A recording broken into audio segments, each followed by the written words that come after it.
শীতের হাওয়া লাগতে না লাগতেই স্ট্রবেরি গাছগুলো যে এত সুন্দর হয়ে যাবে আমি তো ভাবতেই পারিনি। বেশ কিছুদিন আগেই দেখছিলাম যে গাছগুলো একদমই বাড়ছিল না, আর শীত পড়তে কিন্তু গাছগুলো খুবই সুন্দর হয়ে গেছে। আমার এই গোটা প্রেগনেন্সির জার্নিতে আমার বর আমার একটা দায়িত্ব নিয়েছে, সেটা হলো সকালের ডিম সেদ্ধটা। ও কিন্তু মাঝে মাঝেই দেখি সকালে দুটো ডিম সেদ্ধ বসিয়ে দেয়, আর নিজের অভিনব কায়দায় ডিমটাকে ছাড়িয়ে কেটে নুন মাখিয়ে আমার কাছে নিয়ে আসে। এটা কিন্তু আমার বেশ ভালোই লাগে। আর জানো তো, আমার এই গোটা প্রেগনেন্সির জার্নিতে আমি কিন্তু প্রথমে বমির চক্করে কিছুই খেতে পারতাম না, আর শেষের দিকে একটু কিছু খেলেই যেন মনে হয় পেটটা অনেকটাই ভারী হয়ে গেছে, তার ফলেও কিন্তু আমি কিছু খেতে পারি না। আজকে দুপুরে আমি বানাচ্ছি হালকা পাতলা একটা ঝোল, কাঁচকলা আলু পেঁপে দিয়ে যেটা হয় আর কি।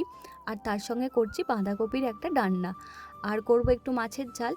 বেশ কদিন ধরে বিয়ে বাড়ি হচ্ছিল, অনেকটাই রিচ খাবার খাওয়া হয়েছে, তাই বাড়িতে আজকে কিন্তু হালকা পাতলাই রান্না হচ্ছে। বিয়ের আগেও আমি আমার মাকে দেখতাম, যদি অনেক দিন ধরে অনুষ্ঠান বাড়ি থাকতো তারপরে কিন্তু মা হালকা পাতলাই কিছু রান্না করতো, আর সেটা কিন্তু আমাদের খেতে বেশ ভালোই লাগতো। ও একটু ওর দরকারে বাজার গিয়েছিল, আর আসবার সময় একটা কেক নিয়ে এসেছিল, আর নিয়ে সেই ওটাই এখনো পিস পিস করে কাটছে, আর আমি একটু ভিডিও বানাচ্ছিলাম। কেকটা কিন্তু খেতে ভালোই ছিল।